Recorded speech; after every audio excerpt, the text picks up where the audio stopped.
उसका वाचन करेंगे। आज આપણે 7વાં ઉદ્દેશનું વાચન કરશું। બધાયથી પહેલા આપણે સૂત્ર વાંચશું। सबसे पहले हम सूत्र पढ़ेंगे। बहु एजस दुगंछणाए, बहु एजस दुगंछणाए। अहिंसक पुरुष वायुकायिक जीवों की हिंसा से निवृत्त होने में समर्थ हो जाता है। अपन पढ़ लिया पृथ्वी कायिक, अपकायिक, तेजस कायिक और वनस्पति कायिक, इतने अपन पढ़ लिए। ठीक है। आज अपन पढ़ेंगे वायु कायिका। तो क्योंकि उस दिन मैंने बताया था ना, वायु कायिका बाद में क्यों लिया, त्रस्काय पहले क्यों नहीं लिया? क्योंकि वायु काय को भी त्रस्काय माना गया है। एक तो होता है गति त्रस और एक होता है लब्धि त्रस। तो ये जो वायु काय है वो गति त्रस है, लब्धि त्रस नहीं है। मतलब वो गति, जैसे कभी तिरछी वायु चलती है, कभी गुंजा करती हुई, मतलब आवाज करती हुई चलती है, कभी अलग अलग प्रकार की वायु चलती है। तो वायु काय को भी एक प्रकार से गति त्रस माना गया है। इसीलिए वायु काय का वर्णन हमने त्रस काय के बाद किया। त्रस काय तो त्रस है ही, लेकिन वायु काय को भी शास्त्रों में त्रस माना गया है। यद्यपि है स्थावर, फिर भी उसे त्रस कहा गया है, क्योंकि वो तिरछी गति करते हैं, कभी सीधी गति करते हैं, कभी गुंजा वायु करता है, कभी अलग अलग प्रकार की आवाज करता हुआ। जब साइक्लोन आता है तब देखते हैं कितने फास्ट वायु चलती है और कितनी आवाज करती हुई चलती है, कितनी स्पीड से चलती है। कभी कभी तो 150 माइल की स्पीड से भी मतलब वायु चलती है जब साइक्लोन आता है। यहाँ अमेरिका हरिकेन आता है और अपन बोलते हैं साइक्लोन, गुजराती में આપણે બોલે વાવાઝોડું। હા, વાવાઝોડું જ્યારે આવે, સાયક્લોન આવે ત્યારે કેટલી ફાસ્ટ એની સ્પીડ હોય હવાની। તો એટલી સ્પીડ કોણ કરી શકે? જે ત્રસ હોય છે સ્થાવર, फिर भी उसे त्रस माना गया है, गति त्रस माना गया है। इसीलिए वायु काय को, वायु काय का वर्णन है वो त्रस काय के बाद किया गया है। तो वायु का एक जीव है वो सूक्ष्म होते, वो अपने को दिखाई नहीं देते हैं। सबसे अधिक चेतना विकसित होती है वनस्पति का एक जीवों की। वायु का एक जीवों की चेतना बहुत ही कम विकसित होती है। और वायु काय की उम्र कितने है आपको पता है? पृथ्वी काय की 22,000 वर्ष है, अब काय की 7,000 वर्ष की है, तेजस काय की 3 दिन अहोरात्र की है, और वनस्पति काय की 10,000 वर्ष की है, और वायु काय की 3,000 वर्ष की है। मिनिमम सबकी अंतर्मुहूर्त है और मैक्सिमम सबके अलग अलग है। और त्रस काय की मैंने बताई थी, त्रस काय की जो होती है अलग अलग होती है। जैसे 2 इंद्रिय हो गई तो उनके 12 साल की 12 ईयर तक वो जीवित रह सकते, उसके बाद उनकी श्योर मृत्यु होती है। और 3 इंद्रिय वाले जीव हैं वो 49 डेज तक रह सकते हैं। 4 इंद्रिय वाले जीव जैसे मक्खी है, मस्कीटो है, वो 6 मंथ तक जीवित रह सकते हैं। और पंचेंद्रिय हैं, पंचेंद्रिय की जैसे जैसे एरा होता है उसके अनुसार आयु होती है। सपोज अभी पंचम अवसर्पिणी का अंक 5वां आरा चल रहा है। अभी मनुष्य की उम्र लगभग 100-125 के आसपास है, लेकिन वही अवसर्पिणी के प्रारंभ में जो मनुष्य थे उनकी उम्र कितनी थी? 3 पल्योपम की थी। फिर दूसरा आरा आया तो 2 पल्योपम की, फिर तीसरे आरे में 1 पल्योपम की, फिर चौथे आरे में करोड़ वर्ष की। ऐसे करते करते अवसर्पिणी काल में क्या है? रास होता गया, सब चीजों में रास, उम्र में भी रास हो गया, सब चीजों में रास, आयु में रास, वस्तु में, व्यक्ति में, सब चीजों में रास होता गया, इसलिए उम्र भी कम होती गई। तो जो पंचेंद्रिय अवस्था में जीव कितने साग्रपम तक रह सकता है? पंचेंद्रिय अवस्था में जीव 1000 साग्रपम तक रह सकता है। और त्रस पर्याय में जीव 2 संख्यात अधिक 2000 वर्ष तक रह सकता है, मतलब त्रस पर्याय में। उसके बाद 2000 साग्रोपम के बाद तो उनको त्रस पर्याय को छोड़ना होगा, यानी स्थावर में जाना पड़ेगा। तो स्थावर तो आपको समझ में आ गया ना, स्थावर का मतलब होता है पृथ्वी काय, अप काय, तेजस काय, वायु काय, वनस्पति काय, स्थावर है। त्रस काय का मतलब है 2 इंद्रिय से लेकर के 5 इंद्रिय वाले जीव, 2 इंद्रिय से लेकर, यानी जिसमें 2 सेंसेस हैं, 2 सेंसेस है, 3 सेंसेस है, 4 सेंसेस है, 5 सेंसेस है, वो सब त्रस काय है। 2 इंद्रिय से लेकर के 5 इंद्रिय वाले सब जीव क्या है? त्रस है। ठीक है। अभी हम वायु काय का वर्णन कर रहे हैं। तो वायु काय की वायुकाय में जीव अगर चला गया तो वो कितने समय तक वहां रह सकता है। तो भगवान महर्षि ने कहते हैं, उत्तराधन सूत्र का जो 10वां अध्ययन है उसमें कहा है कि वायुकाय में गो, यदि वायुकाय में जीव गया तो काल संकिज्ज माने असंख्यात काल तक उसी में जन्म लेना, उसी में मृत्यु को प्राप्त करना। असंख्यात काल, असंख्यात काल का मतलब है असंख्यात अवसर पीढ़ी उत्सर पीढ़ी, उसी में जन्म लेना और उसी में मृत्यु को प्राप्त होता है जीव, वायुकाय में अगर जीव चला गया। क्योंकि मनुष्य है वो वायुकाय भी बन सकता है मृत्यु के पश्चात, अग्निकाय में भी जा सकता है, यानी सभी गतियों में जा सकता है। मनुष्य की सब योनि खुली है, किसी में भी वो जा सकता है। मनुष्य एक ऐसी गति है, इवन मोक्ष भी मनुष्य जा सकता है, और सबसे जो निम्न है वो निगोद यानी लीलन फुलन भी बन सकता है। जो अपन देखते हैं ना, थोड़ी देर अपन कोई वस्तु का ध्यान नहीं देते हैं, गीली होती है तो रोटी में भी काई फुलन आ जाती है, चावल में भी फुलन आ जाती है, यानी कोई भी चीज आपकी भूल से रह गई बाहर तो फूलन जल्दी आ जाती है यहाँ पे। तो फूलन यानी निगोद है वो, तो उसमें भी मनुष्य मृत्यु के पश्चात जा सकता है। यदि इस प्रकार के व्यक्ति के कर्म बन जाते हैं तो निगोद में भी जीव जा सकता है, यानी मनुष्य के लिए सब गति खुली है। और वायुकाय की विशेषता क्या है कि वायुकाय मरने के बाद मनुष्य नहीं बनेगा, वो तिरंजी बनेगा। वायुकाय और तेजस्काय दो स्थावर ऐसे हैं जो मृत्यु के पश्चात मनुष्य नहीं बन सकते हैं। पृथ्वी काय, अपकाय, वनस्पति काय तो वनस्पति बन मतलब मनुष्य बन सकते हैं, लेकिन वायुकाय के जीव है वो मरने के बाद तिरंज गति में ही जाएंगे। वो वायुकाय वापस उसी में भी जा सकता है, और अगर उसमें उत्पन्न न हो, एमा उत्पन्न न था तो पृथ्वी काय, अपकाय एमा भी जा सके, नहीं तो पंचेंद्रिय तिरंज पंचेंद्रिय बनी सके, मतलब वो किसी में भी वो जन्म ले सकता है। एक मनुष्य गति में वो नहीं जा सकता है, नरक गति में नहीं जा सकता है, देव गति में नहीं जा सकता है, केवल तिरंज गति में ही वो जन्म ले सकता है वायुकाय के जीव। ओके, बहु एजस्से दुगंजनाय यानी अहिंसक पुरुष वायुकाय जीवों की हिंसा से निवृत्त होने में समर्थ हो जाता है। जो अहिंसक है, जिसमें दया का भाव है, अहिंसा का जो पालन करता है, वो वायुकाय जीवों की हिंसा से बच सकता है। निवृत्त का मतलब बच सकता है। वायुकाय के जीवों की हिंसा से कैसे बचना चाहिए, तो उसके लिए हम कम से कम पंखे का, फैन का प्रयोग करें, एसी, फैन, हीटर जो भी होता है ना, हीटर में तो अग्निकाय के जीवों की हिंसा होती है, एसी में और वायु फैन में ज्यादा वायुकाय के जीवों की हिंसा होती है। तो वायुकाय जीवों से हम कितना बच सकते हैं वो हमें कोशिश करना है। जहां कहीं प्राणियों की प्रवृत्ति होती है वहां वायु व्याप्त है, इसलिए सहज ही जिज्ञासा हुई कि क्या वायुकाय के जीवों की हिंसा का निवारण सत्य है। कहीं पर भी अपन हिलेंगे, डूलेंगे, जाएंगे थोड़ा सा तो क्या है, वायुकाय के जीवों की हिंसा होती है। अपन सपोज बोल भी रहे हैं, उससे भी वायुकाय के जीवों की हिंसा होती है। इसलिए जैन साधु साधियों का विधान है कि जब भी वो बोलेंगे खुले मुंह नहीं बोलेंगे, इसलिए अपने मुंह पे हमेशा या तो मुंहपत्ती बांधेंगे, जैसे हम मुंहपत्ती नहीं बांधते हम अपने मुंह पे रुमाल रखते हैं, जिससे वायुकाय जीवों की हिंसा न हो। क्योंकि हमारे मुंह से जो निकलती है वो गर्म वायु होती है, बाहर में जो वायु होती है वो सचित होती है, तो गर्म वायु से वो सचित वायु टकराती है, जिससे उनकी हिंसा हो सकती है। तो अहिंसा की दृष्टि से हम लोग क्या करते हैं, कवर रखते हैं अपने मुंह को, यानी मुंह के ऊपर हम रुमाल रखते हैं। जब भी हम बोलेंगे खुले मुंह नहीं बोलेंगे। तो साधु साथियों का तो नियम है खुले मुंह बोलना ही नहीं है, और हमारा भी नियम है कि हम भी खुले मुंह ना बोले। जब भी हम बोले अपने हाथ में मुख वस्त्र रखे, इसका नाम है मुख वस्त्र, यानी मुख पे रखने का कपड़ा, तो रुमाल को रख के ही बोलेंगे। इसके लिए बोलते हैं क्योंकि वायुकाय जीवों की हिंसा न हो। वायुकाय जीवों की हिंसा से बचने के लिए हम लोग मुखपत्ती रखते हैं या मुख वस्त्र से हम बोलते हैं। इस जिज्ञासा के समाधान में सूत्रकार कहते हैं ये सत्य है, पुरुष वायु की हिंसा का निवारण करने में समर्थ है। मतलब अगर मनुष्य चाहे, पुरुष चाहे कि मुझे वायुकाय की हिंसा से बचना है, तो वो बच सकता है। संकल्प व्यक्ति का हो तो वो बच सकता है।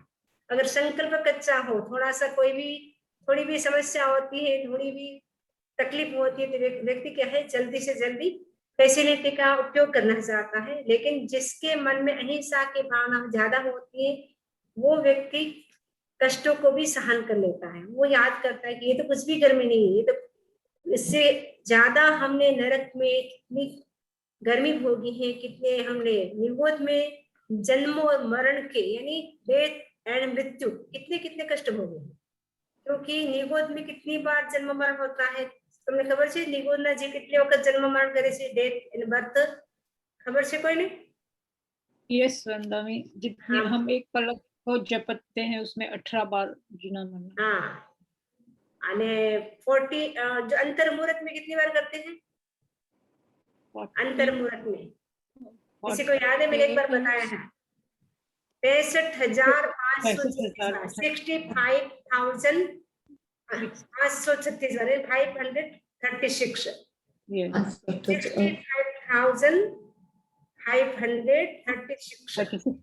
इतनी बार ओनली 48 मिनट में जन्म मरण यानी बर्थ हुआ डेथ हुआ, बर्थ हुआ डेथ हुआ, बस उनको उसी का दुख है, उनको छेदन वेदन का कष्ट नहीं है, क्योंकि वो उनका बस जन्म मरण होता रहता है। उसमें भी कितनी वेदना होती है, आपको एक बार बताया था जब व्यक्ति का जन्म होता है तब करोड़ कड़ी वेदना होती है, मृत्यु के समय करोड़ा करोड़ी वेदना होती है, भयंकर कष्ट होता है।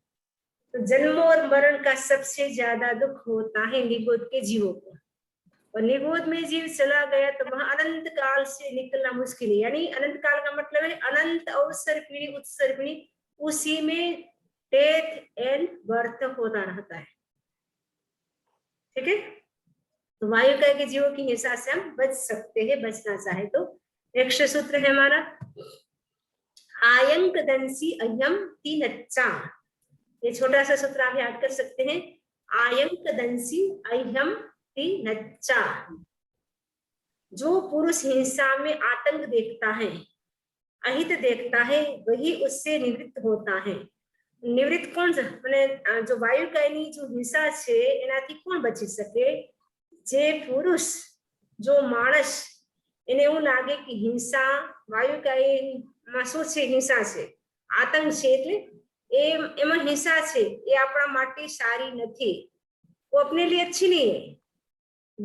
वो ऐसा सोचता है कि हिंसा करेंगे, हिंसा करशो तो एनो रिजल्ट सारू नहीं आवे, એવું વિચારીને શું કરે છે? હિંસાથી બચવાની કોશિશ કરે છે। નિવૃત્ત એટલે બચવાની કોશિશ કરતા है, बचने की कोशिश करता है कि मैं अनावश्यक हिंसा नहीं करूंगा। आवश्यक तो गृहस्थ को करनी पड़ती है, लेकिन अनावश्यक हिंसा से हम कितने बच सकते हैं उसका हमें ध्यान रखना है। यह आलम्बन सूत्र है। आतंक दर्शन और अहित का ज्ञान, ये दोनों हिंसा विरक्ति के आलम्बन है। आतंक का अर्थ है शारीरिक या मानसिक दुख। जो हिंसा करने में आतंक देखता है वह आतंकदर्शी सहज ही हिंसा से विरक्त हो जाता है। हिंसा की प्रवृत्ति में प्रतीत होने वाला हित अंत में अहित ही होता है। एक बार अपन को लगता है कि हिंसा की अपने को सब फैसिलिटी मिल गई, सब कुछ मिल गया, लेकिन उसका रिजल्ट है वो अच्छा नहीं आता, फाइनली उसका रिजल्ट खराब होता है। पूरे आचरण से उपार्जित कर्मों का बुरा फल होता है। इस अहित का बोध होने पर हिंसा से सहज ही विरक्ति हो जाती। अगर हम करेंगे पाप और सोचेंगे हमको सब अच्छा मिले तो कहाँ से मिलेगा? जैसे बोलते ना, आम का बीज बोया तो आपको आम ही मिलेगा। अगर आपने बबूल का बीज बोया है, नीम का बीज बोया है तो क्या मिलेगा? नीम ही मिलेगा, बबूल ही मिलेगा। आंकड़े का बीज बोया है तो क्या मिलेगा? आम मिलेगा।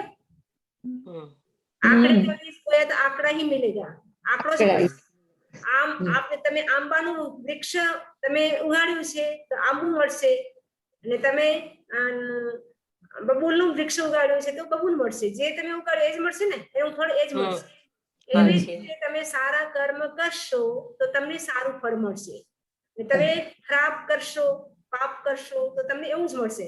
ઘણા કહે છે ને અમારી સાથે આમ કેમ થાય, અમે તો કઈ કરતા નથી, हम तो किसी का कभी कुछ बुरा नहीं करते, कभी किसी का कुछ नहीं करते। लेकिन તમને ખબર છે આ એક જન્મ આપણો નથી, આનાથી પહેલા આપણે હજારો કરોડો અરબો ખરબો કેટલા જન્મ કરીને આવ્યા છીએ। આપણે ક્યાં ક્યાં શું પાપ કર્યું છે આપણને યાદ છે? આ જન્મનું પણ યાદ નહીં હોય. તમે બાળપણમાં શું પાપ કર્યું, બહુ ઓછા હશે જેને યાદ હોય કે બાળપણમાં આમ પાપ કર્યું હતું. આપણાને યાદ હોય તો એક એક પાપનું આપણે શું કરવું જોઈએ, આલોચના કરવી જોઈએ, પ્રાયશ્ચિત કરવું જોઈએ. યાદ ન હોય તો આપણે એમ જ કરી લેવાનું કે જીવનભરની મને આલોચના આપી દે, પ્રાયશ્ચિત આપી દે. તો લાઈફ લોંગ નહીં પણ આપણે પ્રાયશ્ચિત લઈ શકીએ.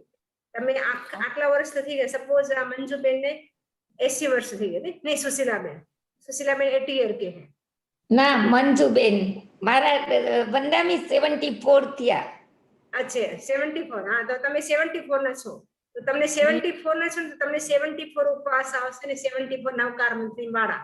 એટલું તમે કરશો ને તો તમારી લાઈફ તમે જે પણ પાપ કર્યું એ તમારું ધોવાઈ જશે.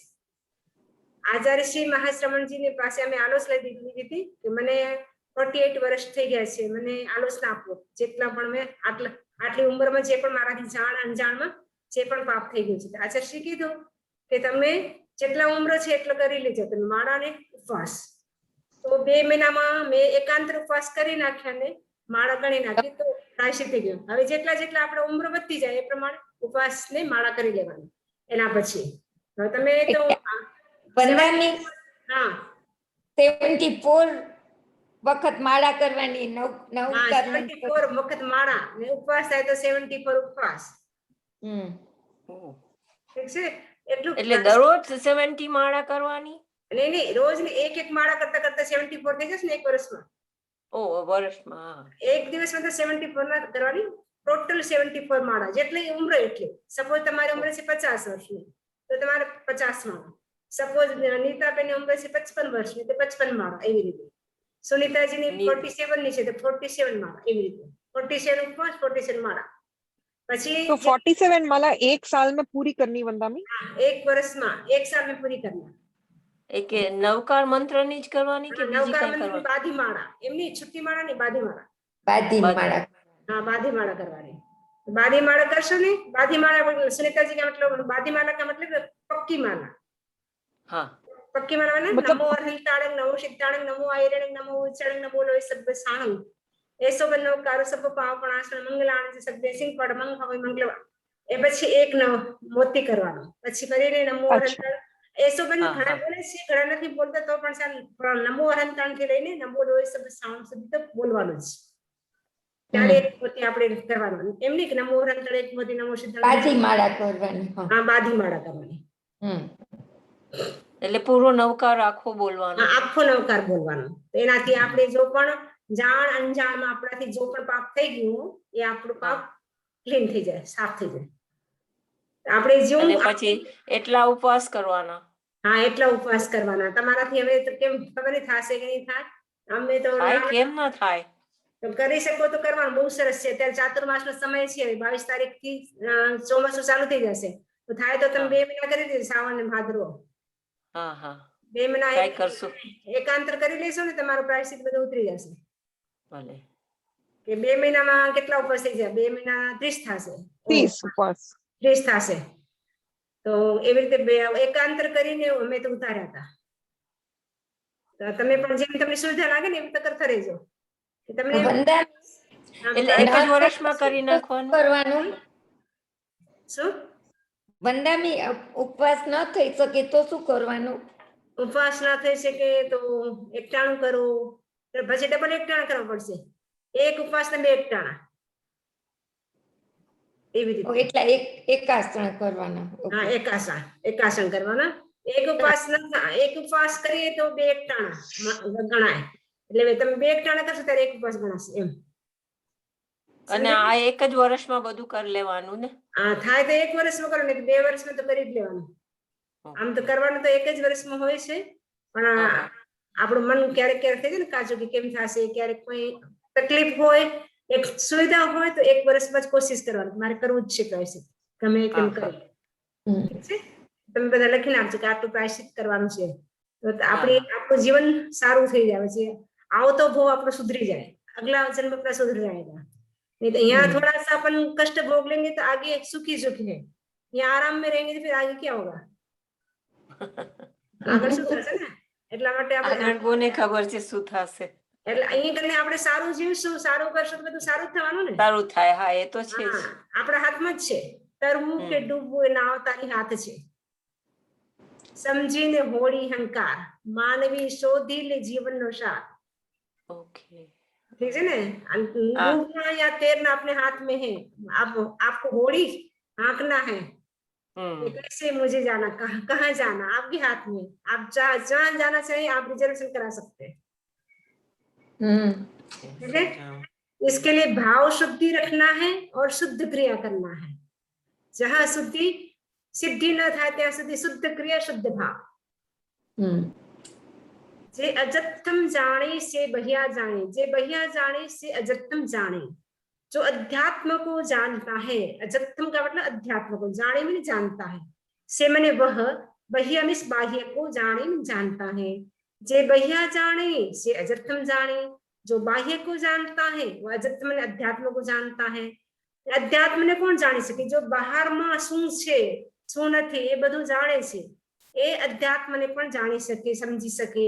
जो बाहर ने जाने छे समझे छे ए अध्यात्म ने पण समझी सके. ये भी आलम्बन सूत्र है. आ सूत्र पण याद राखवा जेवुं छे. जे अजत्थम जाने से बह्या जाने, जे बह्या जाने से अजत्थम जाने. बहुत सरस है सूत्र, एकदम नानो इजी छे. સવણીજી સમજાણું નહીં મને બરાબર. એટલે અધ્યાત્મ છે ને, અધ્યાત્મ એક તો અધ્યાત્મ છે, એક બહારનો જગત છે, એક ભૌતિક જગત છે આપણું. તો ભૌતિક જગતમાં આપણે શું કરીએ છીએ, આપણને ભૌતિક જગત સારું લાગે. કેમ કે ત્યાં કને આપણને આનંદ મળે, આરામ મળે, સુખ સુવિધા મળે, એટલે આપણને બધું સારું લાગે બહારનું. પરંતુ અધ્યાત્મનું જગત છે એમાં તો શું કરવાનું, તપસ્યા કરવાની, સ્વાધ્યાય કરવાનું, એ બધાને ના ગમે, કંટાળો આવે. કોઈ કોઈ સારા લોકો તમારા જેવા એમને ગમે, બાકી દરેકને ન ગમે ને. આ આગળનું શાસ્ત્રનું વાંચન કરીએ છીએ તો 5-6 લોકો જ આવે છે ને, બધા નથી આવતા ને, બધાને કંટાળો આવે. આ શું, આ તો ભગવાનને કામ શું હતું, એટલે ભગવાન તો કે અત્યારે મનુષ્ય જીવન મળ્યું છે આપણે એન્જોય કરવા માટે મળ્યું છે, ધર્મ માટે થોડું મળ્યું છે. તો જે ન સમજે અધ્યાત્મને, ધર્મને, એનો વિચાર બીજું હોય, એને ખાઓ પીઓ મોજ કરો, એનો લક્ષ્ય શું હોય, ખાઓ પીઓ ને મોજ કરો, જલસાથી દો, જલસાથી જીવન જીવવાનું. પરંતુ જેના જીવનમાં અધ્યાત્મ ઉતરી ગયું હોય, ધર્મ ઉતરી ગયો હોય, એને જલસા સારા ના લાગે. એને એમ થાય કે આ બધું મારે કરવું પડે છે, મારું મને કેટલું પાપ લાગે છે, એનો એવરી ટાઈમ એ જ ચિંતન રહે કે શું કરું, મારે કરવું પડે છે. હું નથી ઈચ્છતી કે મારે કરવું, પરંતુ હું સંસારમાં છું એટલે મારે કરવું પડે છે. એ ભાવથી કરે એ કોણ કરી શકે, જેના અંદર અધ્યાત્મ ઉતર્યું હોય, ધર્મ ઉતર્યું હોય. એને સંસારમાં કંટાળો હોય. સંસાર કેવો લાગે, જેલ જેવો લાગે. જેલ સારું લાગે? જેલમાં સજા મળે તો સારી લાગે તમને? नहीं. ना लागे ने. आ संसार શું છે, જેલ છે, જેલ. संसार क्या है, कैद है, जेल है. तो वो जो अध्यात्म को जानता है, धर्म को जानता है, वो सोचता है कि कब मैं इस कैद से छूटूं, यानी कब मैं इस संसार से छूटूं, यानी कब मैं दीक्षा लूं, कब मैं, ऐसी भावना भाएगा वो एवरी डे. श्रावक के 3 मनोरथ है, उसका चिंतन करेगा. સવારે ઉઠીને તમારે ચિંતન કરવાનું, સુતી વખતે પણ ચિંતન કરવાનું. એ દિવસ ધન્ય થશે, હું અલ્પ મૂલ્ય અને બહુમૂલ્ય પરિગ્રહનો ત્યાગ કરીશ. એ દિવસ ધન્ય થશે, હું દીક્ષા લઈશ. એ દિવસ ધન્ય થશે, હું સમાધિ મરણ મરીશ. સમાધિ મરણ એટલે સંથારો કરીને આ શરીરને હું છોડીશ. તો આપણે શ્રાવકને 3 મનોરથ છે, ભગવાને કીધા છે ઠાણંગ સૂત્રમાં. એ 3 મનોરથનું દરેક શ્રાવકને ચિંતન કરવાનું. खबर पड़ी कि नहीं? आवे समझा पड़ी? हाँ हाँ आवे पड़ी. अंतरात्मा में होने वाली प्रवृत्ति अध्यात्म है. मन से परे का चैतन्य अध्यात्म है.